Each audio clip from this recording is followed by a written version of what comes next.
वाल्मीकि रामायण की कुछ रोचक और अनसुनी बातें।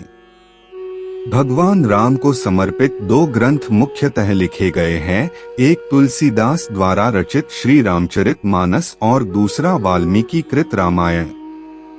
इनके अलावा भी कुछ अन्य ग्रंथ लिखे गए हैं, पर इन सब में वाल्मीकि कृत रामायण को सबसे सटीक और प्रामाणिक माना जाता है। लेकिन बहुत कम लोग जानते हैं कि श्री रामचरितमानस और रामायण में कुछ बातें अलग है, जबकि कुछ बातें ऐसी हैं जिनका वर्णन केवल वाल्मीकि कृत रामायण में है। आज इस लेख में हम आपको वाल्मीकि कृत रामायण की कुछ ऐसी ही बातों के बारे में बताएंगे। एक तुलसीदास द्वारा श्री रामचरितमानस में वर्णन है कि भगवान श्री राम ने सीता स्वयंवर में शिव धनुष को उठाया और प्रत्यंचा चढ़ाते समय वह टूट गया, जबकि वाल्मीकि द्वारा रचित रामायण में सीता स्वयंवर का वर्णन नहीं है। रामायण के अनुसार भगवान राम व लक्ष्मण ऋषि विश्वामित्र के साथ मिथिला पहुँचे थे। विश्वामित्र ने ही राजा जनक से श्री राम को वह शिवधनुष दिखाने के लिए कहा। तब भगवान श्री राम ने खेल ही खेल में उस धनुष को उठा लिया और प्रत्यंचा चढ़ाते समय वह टूट गया। राजा जनक ने यह प्रण किया था कि जो भी इस शिव धनुष को उठा लेगा, उसी से वे अपनी पुत्री सीता का विवाह कर देंगे। दो रामायण के अनुसार राजा दशरथ ने पुत्र प्राप्ति के लिए पुत्रेष्ठी यज्ञ करवाया था। इस यज्ञ को मुख्य रूप से ऋषि ऋष्यशृंग ने संपन्न किया था। ऋष्यशृंग के पिता का नाम महर्षि विभांडक था। एक दिन जब वे नदी में स्नान कर रहे थे, तब नदी में उनका वीर्यपात हो गया।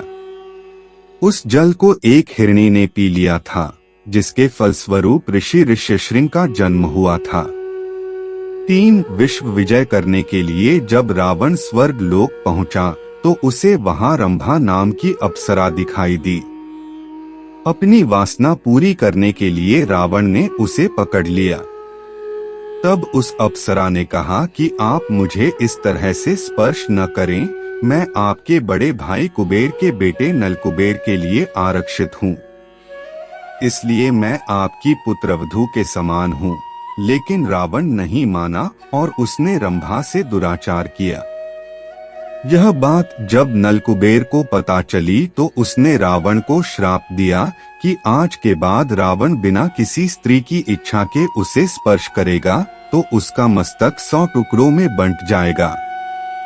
4 ये बात सभी जानते हैं कि लक्ष्मण द्वारा शूर्पणखा के नाक कान काटे जाने से क्रोधित होकर ही रावण ने सीता का हरण किया था। लेकिन स्वयं शूर्पणखा ने भी रावण का सर्वनाश होने का श्राप दिया था, क्योंकि रावण की बहन शूर्पणखा के पति का नाम विद्युज्जिह्व था। वो काल के नाम के राजा का सेनापति था। रावण जब विश्वयुद्ध पर निकला तो कालकेय से उसका युद्ध हुआ। उस युद्ध में रावण ने विद्युज्जिह्व का वध कर दिया। तब शूर्पणखा ने मन ही मन रावण को श्राप दिया कि मेरे ही कारण तेरा सर्वनाश होगा। 5 श्री रामचरितमानस के अनुसार सीता स्वयंवर के समय भगवान परशुराम वहां आए थे, जबकि रामायण के अनुसार सीता से विवाह के बाद जब श्री राम पुनः अयोध्या लौट रहे थे, तब परशुराम वहां आए और उन्होंने श्री राम से अपने धनुष पर बाण चढ़ाने के लिए कहा। श्री राम के द्वारा बाण चढ़ा देने पर परशुराम वहां से चले गए थे।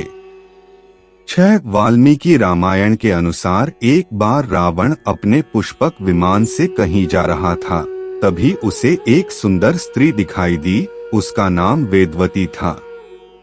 वह भगवान विष्णु को पति रूप में पाने के लिए तपस्या कर रही थी। रावण ने उसके बाल पकड़े और अपने साथ चलने को कहा। उस तपस्विनी ने उसी क्षण अपनी देह त्याग दी और रावण को श्राप दिया कि एक स्त्री के कारण ही तेरी मृत्यु होगी। उसी स्त्री ने दूसरे जन्म में सीता के रूप में जन्म लिया। 7 जिस समय भगवान श्री राम वनवास गए, उस समय उनकी आयु लगभग 27 वर्ष की थी। राजा दशरथ श्री राम को वनवास नहीं भेजना चाहते थे, लेकिन वे वचनबद्ध थे। जब श्री राम को रोकने का कोई उपाय नहीं सूझा तो उन्होंने श्री राम से यह भी कह दिया कि तुम मुझे बंदी बनाकर स्वयं राजा बन जाओ। 8 अपने पिता राजा दशरथ की मृत्यु का आभास भरत को पहले ही एक स्वप्न के माध्यम से हो गया था। सपने में भरत ने राजा दशरथ को काले वस्त्र पहने हुए देखा था। उनके ऊपर पीले रंग की स्त्रियां प्रहार कर रही थीं। सपने में राजा दशरथ लाल रंग के फूलों की माला पहने और लाल चंदन लगाए गधे जुते हुए रथ पर बैठकर तेजी से दक्षिण यम की दिशा की ओर जा रहे थे। 9 हिंदू धर्म में 33 करोड़ देवी देवताओं की मान्यता है, जबकि रामायण के अरण्यकांड के 14वें सर्ग के 14वें श्लोक में सिर्फ 33 देवता ही बताए गए हैं। उसके अनुसार 12 आदित्य, 8 वसु, 11 रुद्र और 2 अश्विनी कुमार, ये ही कुल 33 देवता हैं। 10 रघुवंश में एक परम प्रतापी राजा हुए थे, जिनका नाम अनर्ण्य था। जब रावण विश्व विजय करने निकला तो राजा अनर्ण्य से उसका भयंकर युद्ध हुआ। उस युद्ध में राजा अनर्ण्य की मृत्यु हो गई, लेकिन मरने से पहले उन्होंने रावण को श्राप दिया कि मेरे ही वंश में उत्पन्न एक युवक तेरी मृत्यु का कारण बनेगा। 11 रावण जब विश्व विजय पर निकला तो वह यमलोक भी जा पहुंचा। वहां यमराज और रावण के बीच भयंकर युद्ध हुआ।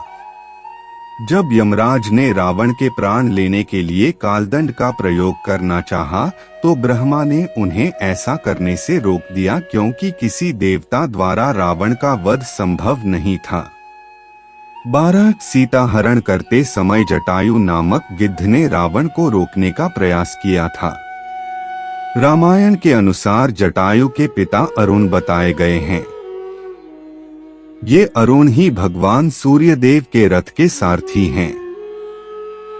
13 जिस दिन रावण सीता का हरण कर अपनी अशोक वाटिका में लाया, उसी रात को भगवान ब्रह्मा के कहने पर देवराज इंद्र माता सीता के लिए खीर लेकर आए।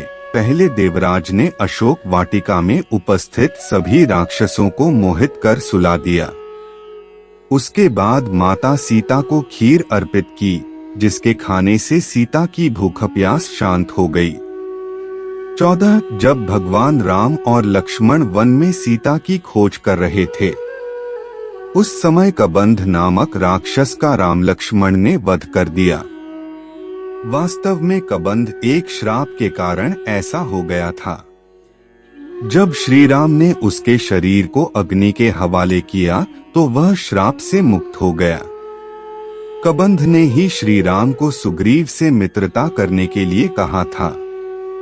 15 श्री रामचरितमानस के अनुसार समुद्र ने लंका जाने के लिए रास्ता नहीं दिया तो लक्ष्मण बहुत क्रोधित हो गए थे, जबकि वाल्मीकि रामायण में वर्णन है कि लक्ष्मण नहीं बल्कि भगवान श्री राम समुद्र पर क्रोधित हुए थे और उन्होंने समुद्र को सुखा देने वाले बाण भी छोड़ दिए थे।